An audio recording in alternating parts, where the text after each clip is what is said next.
Buenos días a todos. Hoy es sábado, día 22 de octubre. Estamos en la semana 29 del tiempo ordinario y en este día la Iglesia celebra la memoria de San Juan Pablo II, un santazo en toda regla, El Papa que todos hemos conocido, querido, que no hemos tenido tan cerca. ¿Quién se olvida de su presencia, de su figura e incluso de sus palabras que nos hemos aprendido casi de memoria porque están en el hondón de nuestro corazón? No tengáis miedo, abrid vuestros corazones a Cristo, ¿no? ¿Cómo resuena esa frase de una manera especial? Luego hablaremos de Juan Pablo II. También, como todos los sábados, está dedicado especialmente a la Virgen Santísima. Juan Pablo II adoptó como escudo de su pontificado totus tuus, todo tuyo, con el anagrama de María Virgen, Ave María Virgen, ¿no? Él era un enamorado de la Virgen, de ahí también sus encíclicas y su cuidado de la Virgen, del Rosario, de la maternidad de la Virgen, en fin. Podíamos estar hablando solo un capítulo entero del amor de Juan Pablo II hacia la Virgen Santísima. La Virgen le protegía y así ocurrió en el famoso atentado, ¿no? Y él lo vivió así y por eso viajó luego a Fátima, ¿no? Aquel atentado que había ocurrido precisamente un 13 de mayo en la plaza de San Pedro, del Vaticano.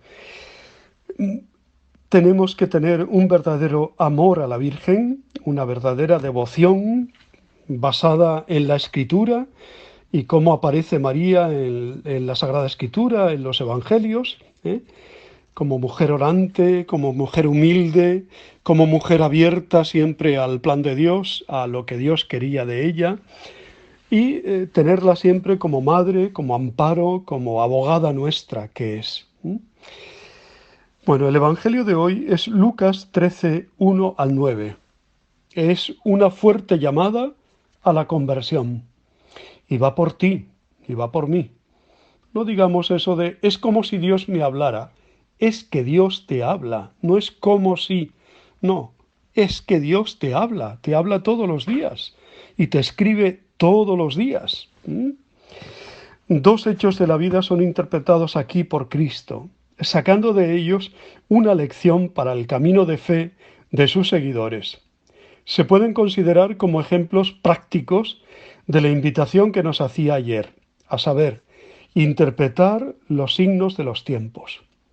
No conocemos nada de esa decisión que tomó Pilato de aplastar una revuelta de Galileos cuando estaban sacrificando en el templo, mezclando su sangre con la de los animales que se ofrecían en el templo. Sí sabemos, por Flavio Josefo, que lo había hecho en otras ocasiones con métodos expeditivos, pero no es seguro que sea el mismo caso.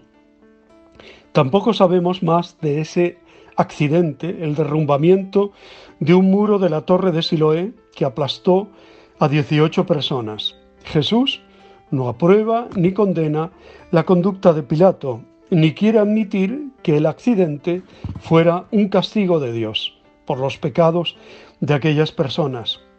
Lo que sí saca como consecuencia que, dado lo caducos y frágiles que somos, todos tenemos que convertirnos para que así la muerte, sea cuando sea, nos encuentre preparados. También apunta a esta actitud de vigilancia la parábola de la higuera, que el amo le parecía que ocupaba terreno en balde. Higuera somos tú y yo. Menos mal que el viñador intercedió por ella y consiguió una prórroga de tiempo para salvarla. La parábola se parece mucho a la queja profética por la viña desagradecida en Isaías 5 y en Jeremías 8. ¿Cuántas veces, como consecuencia de enfermedades imprevistas, o de accidentes, o de cataclismos naturales, experimentamos dolorosamente la pérdida de personas cercanas a nosotros? La lectura cristiana que debemos hacer de estos hechos no es ni fatalista ni de rebelión contra Dios. La muerte es un misterio y no es Dios quien la manda como castigo de los pecados, ni la permite a pesar de su bondad. En su plan no entraba la muerte, pero lo que sí entra es que incluso de la muerte saca vida y del mal bien. Desde la muerte de Cristo, también trágica e injusta, toda muerte tiene un sentido misterioso, pero salvador. Jesús nos enseña a sacar de cada hecho de estos una lección de conversión, de llamada a la vigilancia. En términos deportivos podríamos hablar de una tarjeta amarilla que nos enseña al árbitro, pero esta vez en la persona de otros. Somos frágiles, nuestra vida pende de un hilo. Tengamos siempre las cosas en regla, bien orientada nuestra vida, para que no nos sorprenda la muerte, que vendrá como un ladrón, con la casa en desorden. Lo mismo nos dice la parábola de la higuera estéril. ¿Podemos decir que damos a Dios los frutos que Él espera de nosotros? Que si nos llamara ahora mismo a su presencia, tendríamos las manos llenas de buenas obras, o por el contrario, vacías. Una última reflexión. ¿Tenemos buen corazón como el de aquel viñador que intercede ante el amo para que no corte el árbol? ¿Nos interesamos por la salvación de los demás, con nuestra oración y con nuestro trabajo evangelizador? Somos como Jesús, que no vino a condenar, sino a salvar. Con nosotros mismos tenemos que ser exigentes. Debemos dar fruto. Con los demás debemos ser tolerantes y echarles una mano, ayudándoles en la orientación de su vida. Podemos llevar años en la iglesia calentando banquillo, ¿no? O no habernos convertido. Preguntémonos con la parábola de la higuera en la viña si no estamos ocupando terreno en balde. Quizá haya gente fuera que mereciera nuestro sitio. Jesús hace referencia a los galileos cuya sangre vertió Pilato con la de los sacrificios, o los que murieron aplastados por la torre de Siloé. ¿Pensamos que somos mejores que ellos, que los que no corren nuestra suerte junto al torrente de dones que son los sacramentos? El dueño de la viña reclama nuestro sitio, pero Jesús ha intercedido y ha pedido un año de gracia para nosotros. Aprovechémoslo, de verdad. No lo dejes pasar. Hoy es tiempo de gracia. Hoy es tiempo de salvación. No te hagas el sueco o la sueca. Va por ti, Pongamos atención, ¿no? Bueno, diremos algo sobre San Juan Pablo II. Todo el mundo sabe que su nombre secular era Karol Józef Wojtyła. Nació en Wadowice, Polonia, el 18 de mayo de 1920 y muere en el Vaticano el 2 de abril del 2005. Fue el Papa 264 de la Iglesia Católica y soberano de la Ciudad del Vaticano desde el 16 de octubre de 1978 hasta su muerte en el 2005. Fue canonizado en el 2014 junto con San Juan XXIII y durante el pontificado de Francisco, lo que lo convierte en santo de nuestra Iglesia Católica.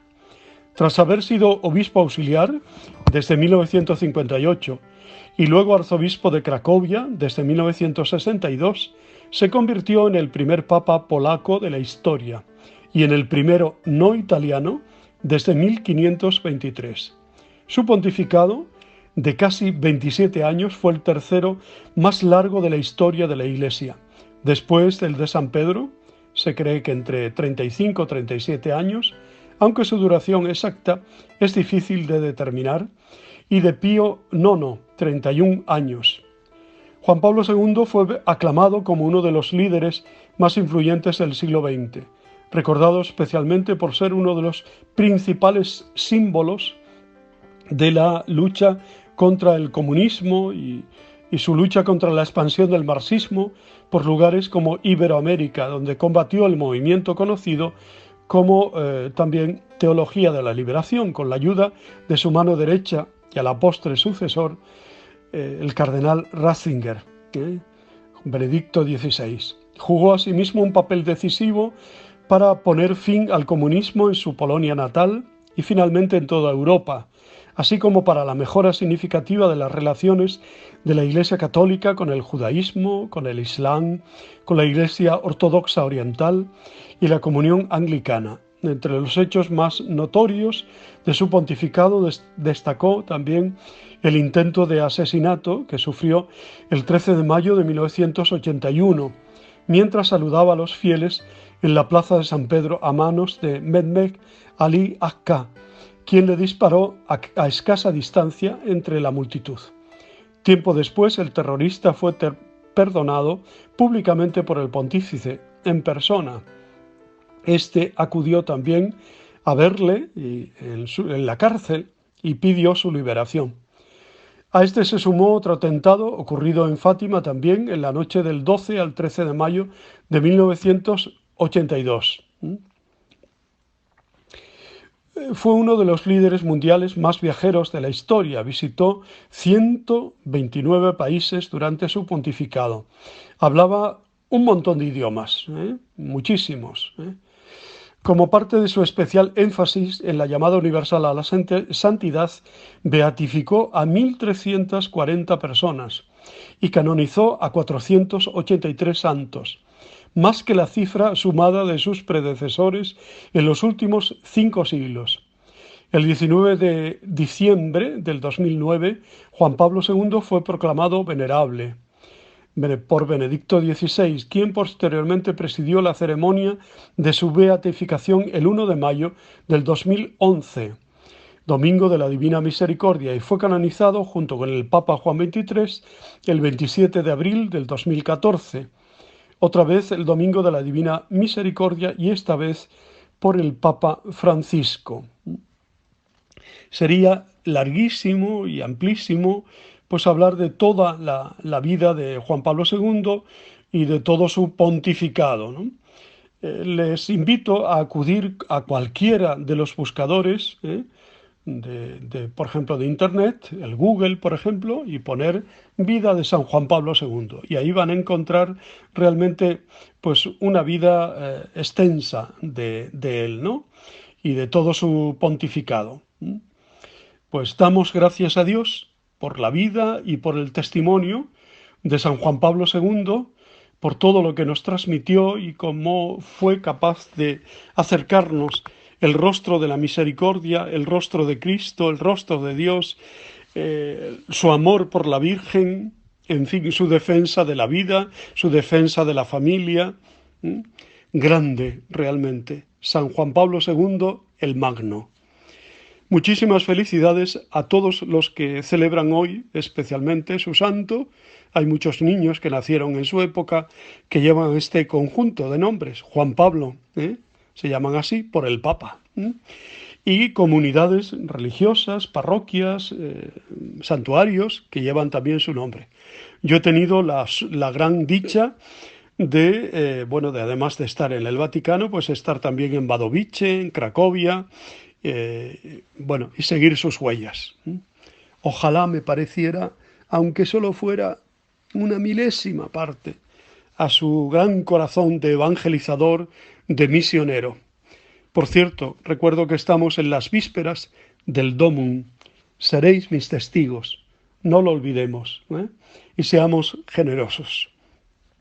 Os deseo muy buen día, os abrazo y os bendigo en el nombre del Padre, del Hijo y del Espíritu Santo. Os quiero.